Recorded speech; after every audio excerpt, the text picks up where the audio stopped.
Wer ist der Asus? I'm not going to tell you. All you get is my name or even serial number. I don't wish to know that. I wish to know where the others are. I'm not going to tell you. Sergeant, this man needs to be shown the might of this army. Strike him. Again. Again.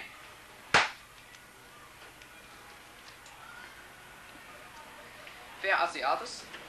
I'm not going to tell you. You're not going to tell me, hey? Do you want to be punched some more? More? Sergeant, punch this man more. More.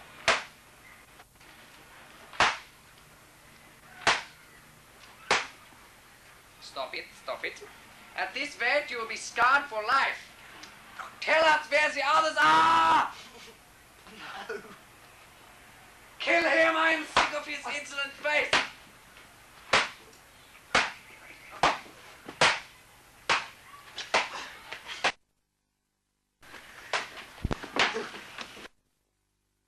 Pick the fool up.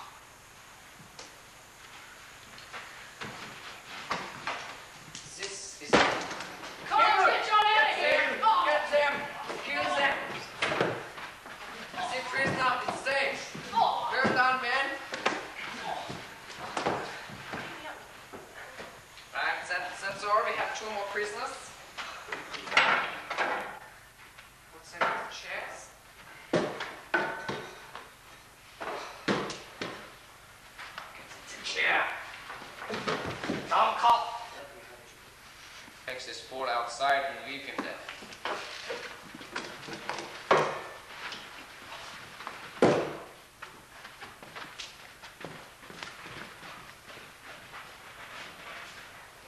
Thank you. Where are the other 2 prisoners? Do not know. You know, we know that you know. You will tell us, or you will suffer the punishments. Where are the other 2? Do not know. Sergeant, strike it.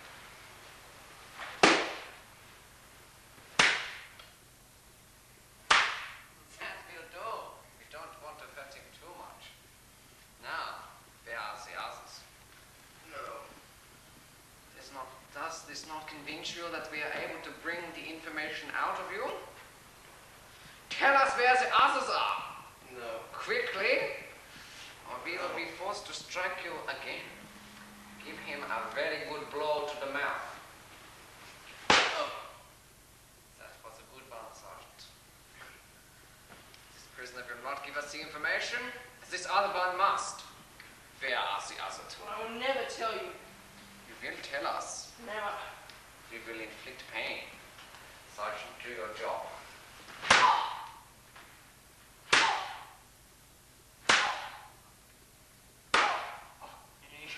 Don't do it anymore. It always grieves me to keep prisoners in pain. Anyway, where are the others? Look at me when I'm talking to you. No. Tell me where they are. Never. Dear, inflict some more pain.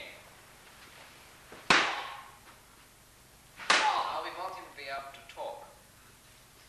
Where are the others? Tell us, you want to live, don't you? Yes. Tell us then. In town. In town. Well, I don't believe you. Punch him. Oh. That will do. In town, eh? Are you telling the truth? Yes. The truth? Yes. Well, ask the other one. Are they in town? Yes.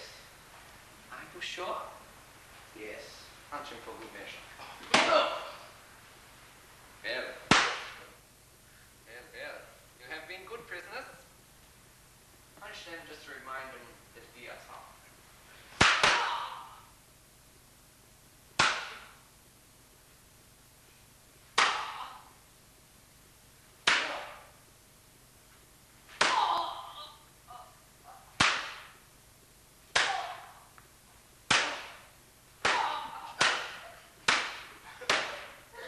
Stop this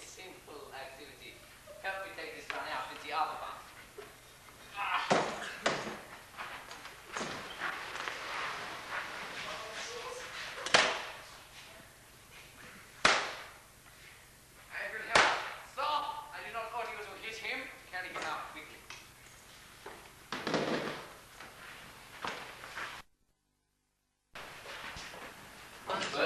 Oh, George, I'm excited. I hear you now. I think it's coming. Oh, Planes, guns, global Sir. Alex, huh? Sir. Adams, We were. I'm now handing out among you top secret plans for our next raid on Germany. Thank you, sir. The only people who will know about this raid are in this room, plus the Prime Minister and the War Secretary. We are here in a top secret base in London. The object of the mission is to fly from an airbase near London, across the English Channel here, across occupied France, into the very heart of Germany. Here we will land, you will parachute, we will parachute from our planes is Camp Phatangs. Oh, no, sir. You can't really expect us to go to the famous Camp Phatangs. Not Phatangs, Phatangs. Phatangs. Phatangs. Yes. So what is the object of this mission? Held in Camp Phatangs is one of our top intelligence men. You mean a crack man? No, you fool. Let the man finish. Just one of our top intelligence yourself, men. sir. He's so he's so good at intelligence, I reckon we know his name. No, I see, sir. Well, how will we know where he is? Because he's got this little sign. He's an intelligence man. I see, well. I'll now hand over Yes. to Captain Claude Baxter. Captain Claude Baxter. Thank you, man. No. Go aboard. This, you do realise, is a camp plan. Camp. What's the fan? Gentlemen, Colin Baxter.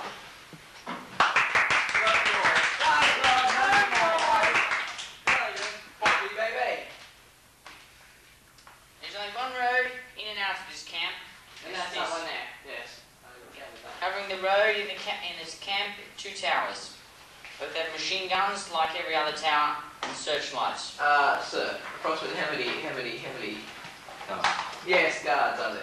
Roughly about 250 situated in the main building and around the perimeter wall. There are also about 60 attack trained Is there any dogs.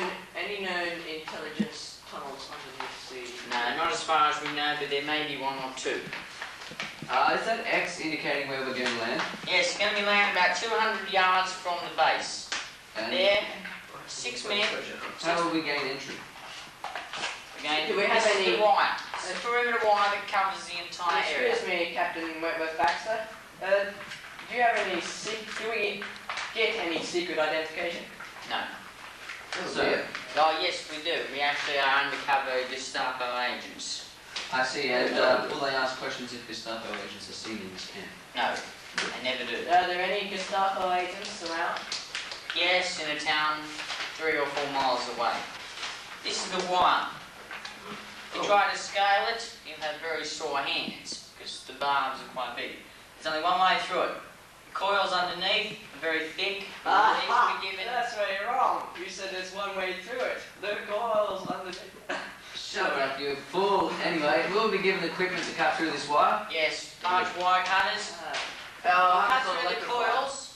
We'll cut through the coils, and then the 2 strands behind the coils. What Is about there any- patrols? Patrols. There are usually 2 to 4 men in each patrol to cover this area and this area. Any chance of storming through the gates? If you try that, you have 250 crack German guards on you in 2 seconds. Let's let him try.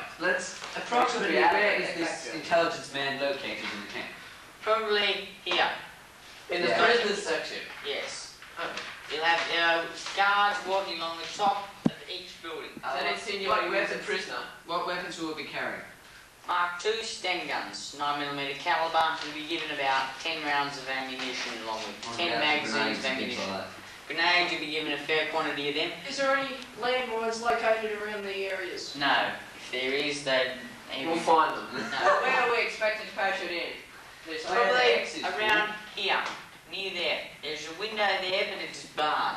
So therefore, we'll have to come in through come along there through a door, walk our way through there, take him out, get him, go through there, and go to the town, wait there for a pickup plane, and then go. Time after this raid be carried out. Around about 100 hours. So, And you've got it under control, yeah? it's My friends! It's recording now. It's recording now. And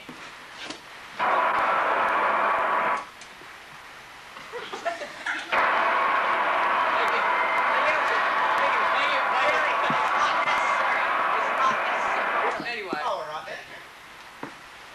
what? I can do that. I was beginning to enjoy that. Wait a minute. Let me have a go. John, you come out here. Oh, he's got it, he's got it! My God, Mr. Gumby, would you please go away then? You're such a stuffed cameraman, it's not funny. Alright then, we're ready, and let's get into Please go away. I had those on pause because as Seven say, he's strashing crap. This will be good. This will be good. Ian's filming this. So Right, you ready, John? Go. Press the trigger in. Go. No, he's recording it. Press the trigger in. We've got to start again. You've prepared. På de landstrøgne og de rosenstrasser ind i Snaggelhagen. Ja, really, ja, hende. Nå, rosenstrasser, nå, salami. Nå. We really understood that. Ja, hvad er det? Stop. Reginald. How long have you been director of this institute? Well, for the last 6 years, Dwight, you've been director of the institute. As you can see, some of our sad faces around us. Frankly, it's very sad working with these men because it's likely they won't I be can able to see recover. how it would be. Yes. Do you have one of your patients who might? Do you have one of your yes. patients who might be able to speak to us? Now, John, this is John. He thinks he's a Coroner, 1974 model, and his windshield. Well, when did he first find out that he was a car? All right, well, John, if you could just talk to Dwight here in your own words.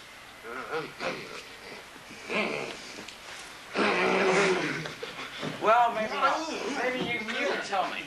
Well, he was walking to work, and he did stall it on the footpath, and from then on, he has had the realization that he is a car. It's most unfortunate because he is a very, very promising individual. The other men, well, they have different stories to tell, but maybe we can go into that a bit later. There goes John. He does have a bit of a bent front mud guard. Do you have any problem with wet maintenance? Yes, we have a workshop for the boys, and we have a grease and oil change, and John, he's got a bolting tire at the back there. But anyway, yes, well, we hope this interview will show people at large the dreadful things that can happen in the psychiatry sense. Well, maybe we can see John here from a standing start. Yes, John, could you just show the man with the camera your incredible style with the car there?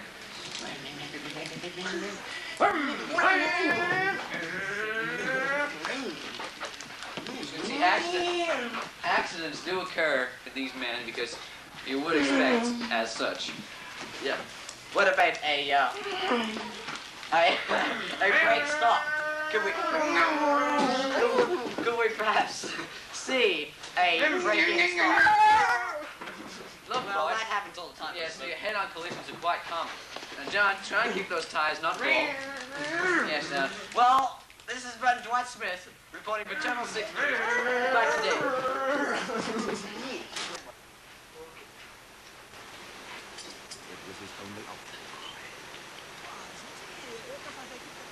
Ladies and gentlemen, welcome to tonight's ABC concert featuring the Pink Oboe Quintet.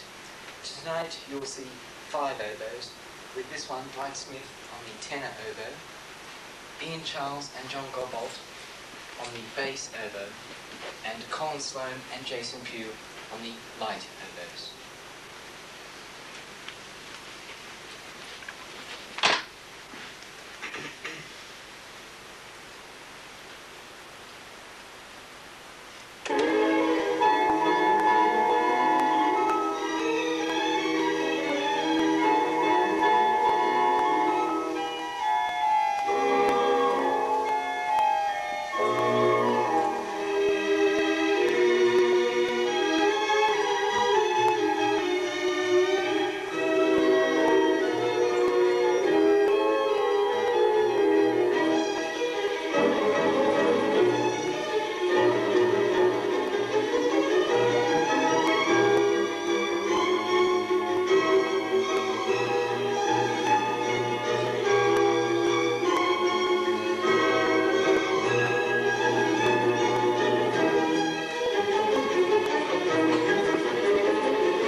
Hello, good evening, and welcome to Budapest, where we'll be bringing you the 1987 Chess Championships. Toby.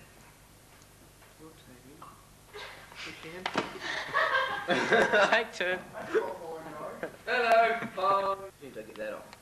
What are you doing? Are you invited? Well, that was a pretty good move, John. And we look like we're a bit of a slab here, but... Ready, everybody? Hello, good evening, and welcome to Budapest, where we'll be bringing you the 1987 Chess Championships. Tony. Thank you, Bobby. Yes, this is the first game. I'm down here beside the board, and my word, the staff have done a wonderful job on this table and chairs. Not to mention the board itself, which is in top condition. Over to you, Richard. Thank you, Toby. The two contestants for this first round encounter are Andrei Seslecki from the Ukraine and Vladimir Nabokov, also from the Ukraine. So a local derby, we're expecting them to appear soon. In fact, they have appeared and they're halfway through the game. Bobby. Yeah. Hello, good evening, and welcome to Budapest, where we'll be bringing you the 1987 Chess Championships live. Toby. Thanks, Bobby. Yes, this is the first game, sorry. I'm down here beside the board, and my word, the staff have done a wonderful job here on this table of chairs. Take two. Hello, good evening, and welcome to Budapest, where we'll be bringing you the 1987 Chess Championships live. Toby. Thanks, Bobby. Yes, this is the first game. I'm down here beside the board, and my word, the staff have done a wonderful job on this table and chairs. Not to mention the board itself, which is in tip-top condition. Richard. Thank you, Toby. The first two contestants for this first round encounter are Andrei Seslecki from the Ukraine and Vladimir Nabokov, also from the Ukraine. So a local derby, we're expecting them to appear soon, Bobby. In fact, they have appeared and they're out there halfway through the game.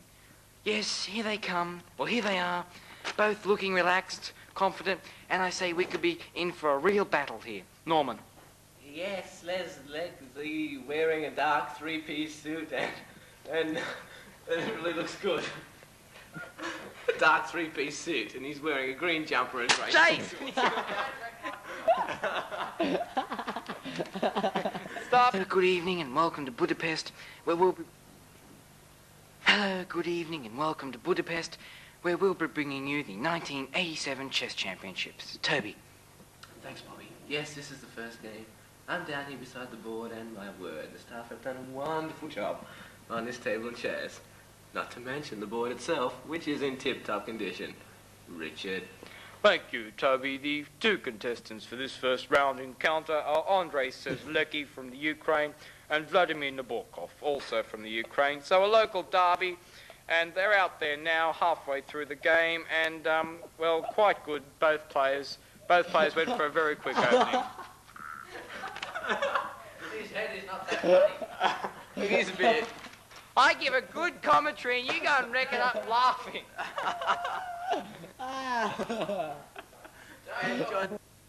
Hello, good evening and welcome to Budapest, where we'll be bringing you the 1987 Chess Championships live. Toby. Thanks, Bobby. Yes, this is the first game. I'm down here beside the board, and my word, the staff have done a wonderful job on this table and chairs.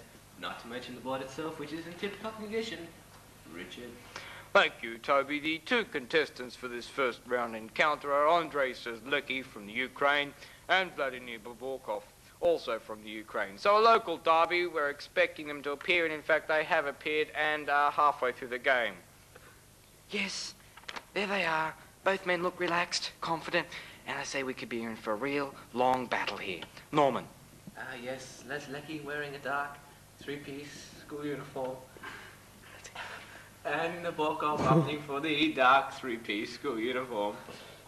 Yes, they've already tossed, and Nabokov is in lead, and so has made about his 20th move. Richard.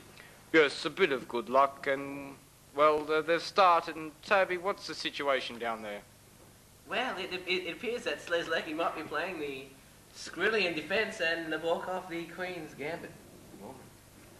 Yes, well, Nabokov must watch his kings, rook, file. He's left that open in past games, and also the... I'm sorry to interrupt you there, Norman, but Nabokov has put his hand on the table and could be about to move. I'll try to keep you informed about events. This is very serious, Nabokov. Rushing things a bit, could be losing his concentration. Bobby. Yes, a serious mistake, such as we've mixed up the people. I know. Doesn't look like I'm in a three-piece. 10. Hello, good evening, and welcome to Budapest, where this evening we join the 1987 Chess Championships with the two players, Andrew Slezlecki from the Ukraine and Vladimir Naborkov, also from the Ukraine, a local derby, and they're halfway through the game. Jason.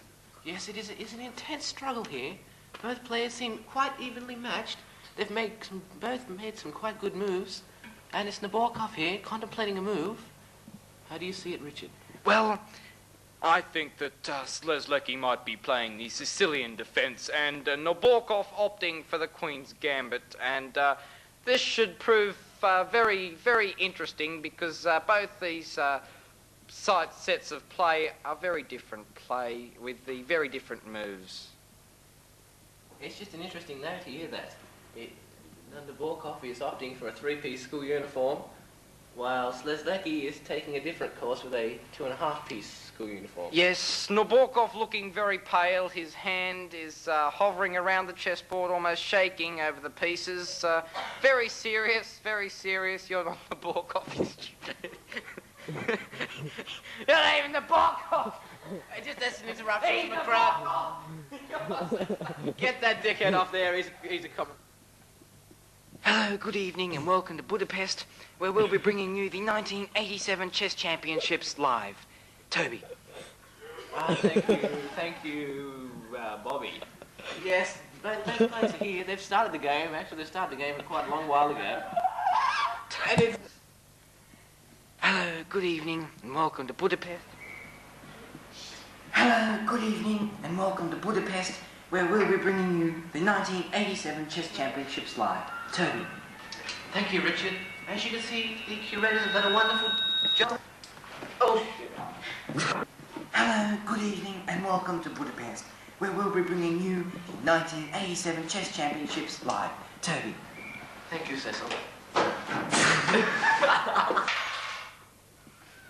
Hello, good evening, and welcome to Budapest, where we'll be bringing you the 1987 Chess Championships live. Toby.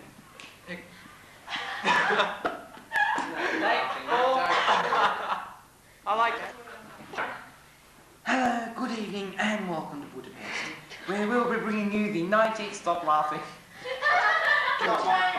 Shut up. Hello, good evening, and welcome to Budapest, where we'll be bringing you the 1987 tape 7. Hello, good evening, and welcome to Budapest, where we'll be bringing you the 1987 Chess Championships live. Toby.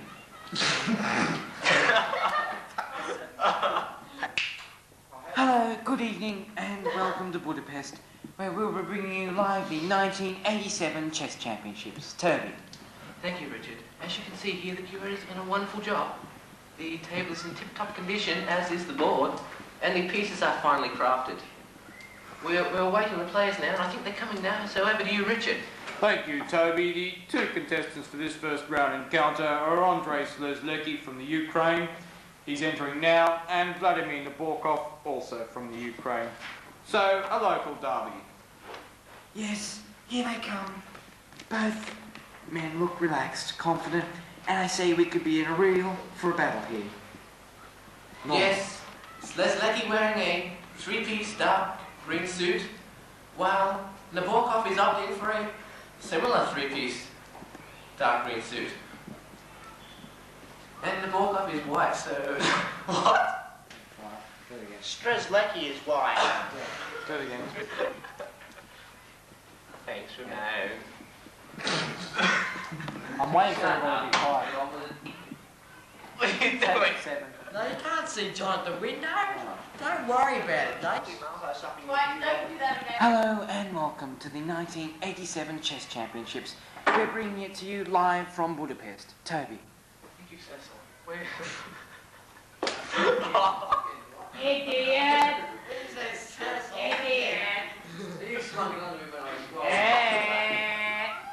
Hello, good evening and welcome to Budapest, where we'll be bringing you the 1987 Chess Championships live. Toby. Thank you, Richard. We're over here at the place where the actual game will take place. The table is finely crafted, the board is in tip-top condition, and the pieces are nicely polished. Hello, good evening, and welcome to Budapest, where we'll be bringing you the 1987 Chess Championships live. Toby. Thank you, Bobby. I'm over here where the game will take place. The table is finely polished, the board is in tip-top condition, and the pieces are finely crafted. We're just awaiting the players, and I think they're coming now. So, over to you, Richard. Thank you, Toby. The two contestants for this first round encounter are Andrei Slezlecki from the Ukraine and Vladimir Nabokov, also from the Ukraine. So a local derby, they're appeared and they're sitting down now. Bobby. Yes, here they come, both men looking relaxed, confident, and I say we could be in for a real battle here. Norman. Yes, Slezlecki is wearing a dark three-piece suit, and Nabokov opting for the three-piece suit.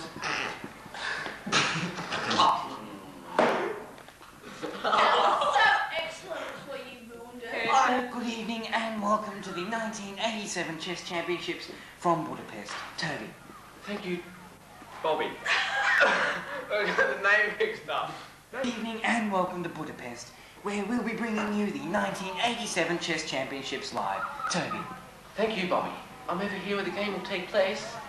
The board is in tip-top condition and the pieces, finely crafted as they are nicely polished. We're just awaiting the arrival of the two players now, and I think they're coming. So, thank you, Mr. Nabokov, and thank you, Richard. Thank you, Toby. The two contestants for this first round encounter are Andrei Slezlecki from the Ukraine and Vladimir Nabokov, also from the Ukraine. So a local derby, we're expecting them to be soon, Bobby. Yes, here they come. Both men looking relaxed, confident, and I say we could be in for a real battle here. Norman and hurry up. Yes. Slezlecki wearing a dark three-piece suit and Nabokov opting for a dark three-piece suit. They've already tossed and Nabokov is white, so he has the first move. Yes, a bit of good luck, and we're expecting a start at any moment. Toby, what's the situation down there? Well, it appears that Slezlecki might be playing the Sicilian defense, while Nabokov the Queen's Gambit. Yes, well, Nabokov must watch his kings look fire. He's left that open in past games, and also the... I'm sorry to interrupt you there, Norman, but Nabokov has put his hand on the table and could be about to move. I'll try and keep you informed about the events. This is very serious. Nabokov and rushing things they get could be losing concentration. Yes, a serious mistake, such as rushing into a move, could cost him the game. I seem to remember back in 1948, Dr. Banalkov's rushed an opening and caused a draw. Still, it's 4 minutes into this struggle, and a move now could be costly. Toby, are there any more developments? Yes, Nabokov's looking very pale. His hand is hovering, almost shaking over his piece. Yes, serious, very serious. Nabokov looked like playing the pawn to king 4. Slezlecki could respond with the pawn to king 4 or the pawn to king 5, and this would result in him winning a pawn. Norman. From up here, Naborsky looks very pale. He is shaking a bit. Could be rattled by Slezlecki's cold stab. A possibility. A possibility. Nabokov does look a little shaken. Yes, he's clutching his chest, eyes sticking out, tongue lolling from his mouth.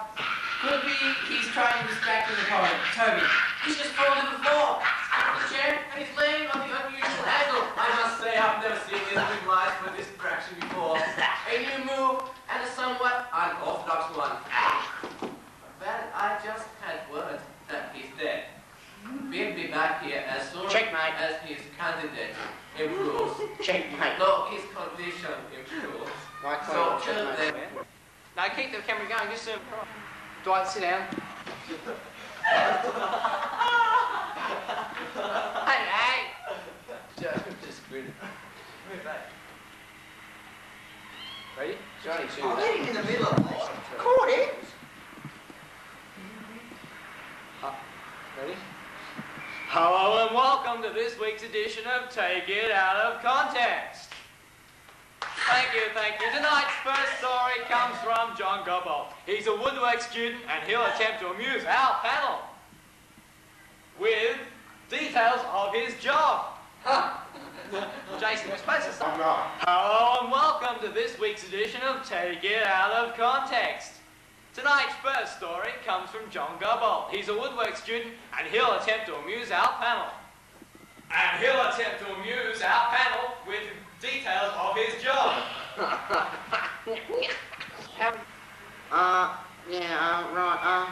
Yeah, well, can I start now? Oh, good. Well, last period, I had to do a lot of screwing. A total of three screws. I drove them in very deep. And at one stage, I asked for assistance from another student who held them for 30 to 90 degrees. At a later stage, I took out 3 long fellas and probed any holes I could find. I realised the workmanship was good and my job was almost finished. Still, I called the teacher and he came.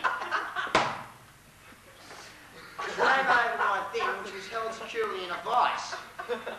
He stroked it lovingly, checked the joints, and finally gave it a thick and swift lacquering, bringing the affair to a sudden climax.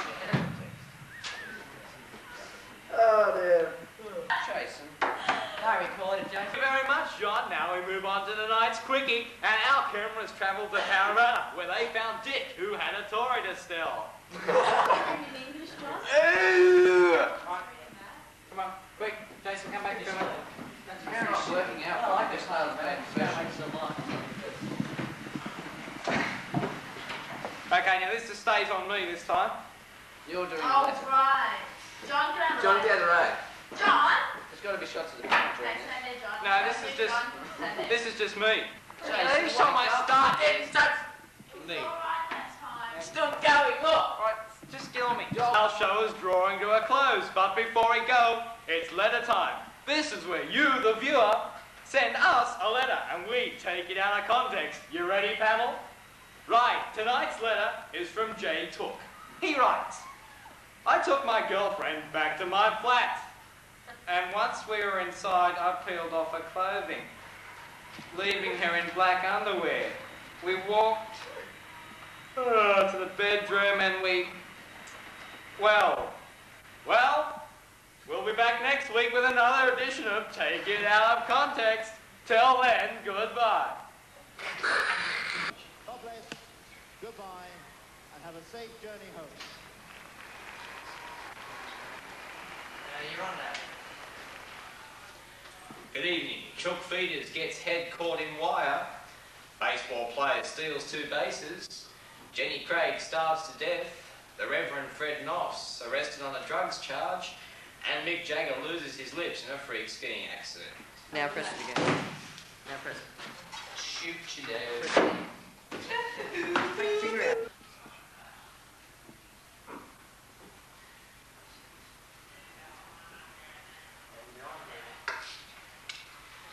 Good evening. Chook Feeder gets his head caught in wire.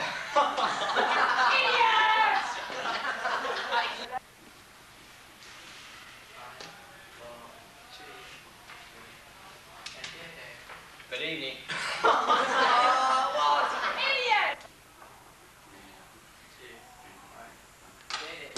Good evening. Chook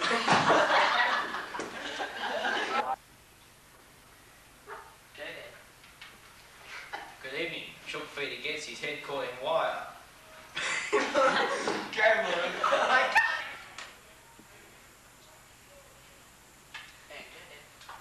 Good evening. Baseball player steals 2 bases. Jenny Craig starves to death. The Reverend Fred Noss arrested on drugs charges. Mick Jagger loses his lips in a freak skiing accident, and a chook feeder gets...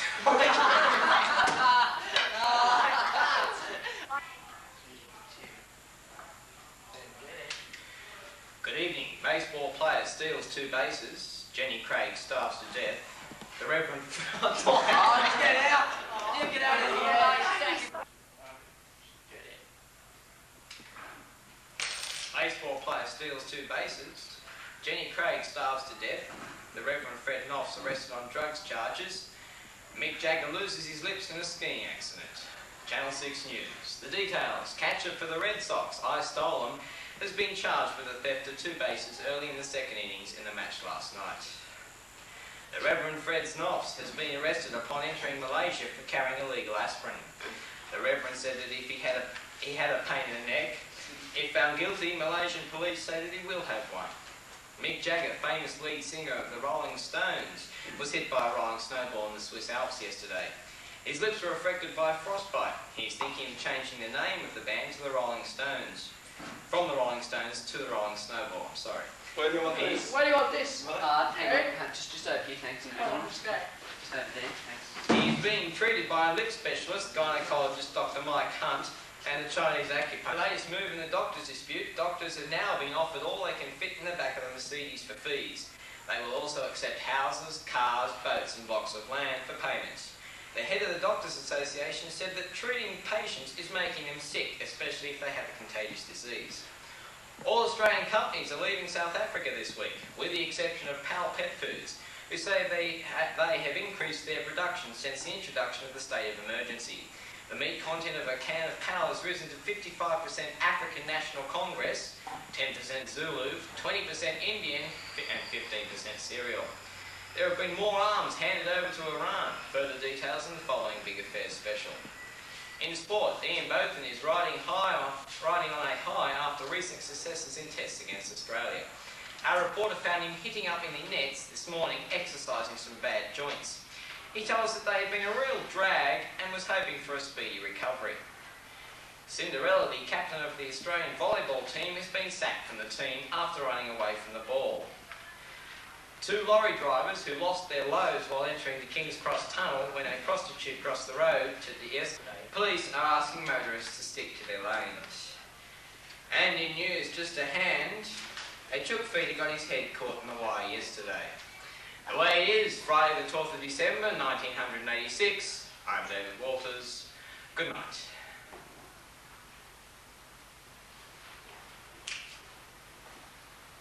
And welcome to Godbolt's Film Reviews. Tonight we'll be reviewing 2 films, one Australian and another American import. One of the more typical Australian films that we've seen this year is, of course, Searching for My Father. It's all about an American boy who leaves his Filipino wife and Italian mother to go looking for his British father in the arid desert of Swaziland. Along his way he meets many people, one of course, Helga, the Bavarian prostitute, who helps him on his way with finance and several other needed objects in his life. Then, of course, he meets Sahid, the South African oil rig driller.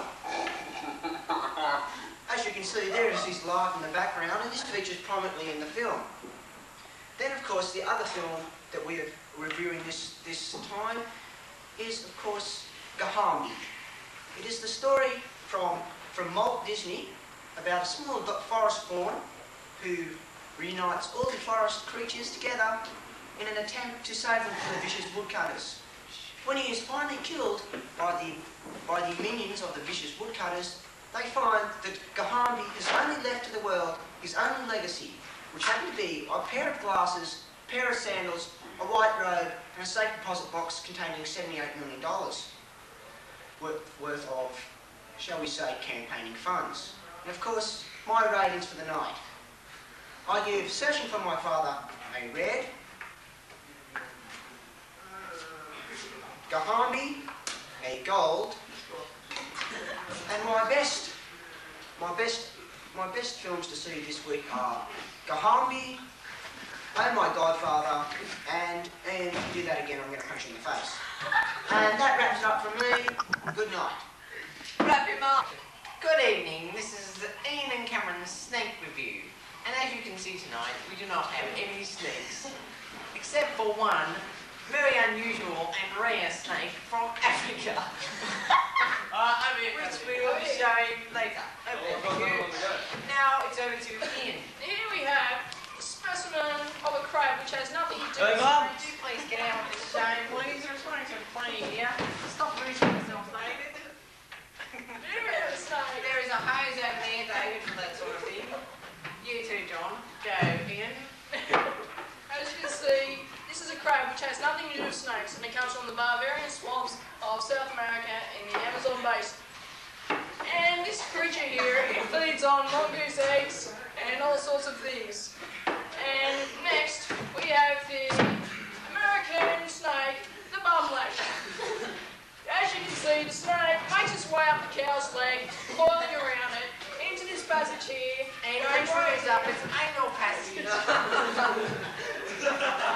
Oh dear. Then continues on to feed on the snakes. Continues on to feed on the snakes, the cow's intestines. Good source of food there for the snake.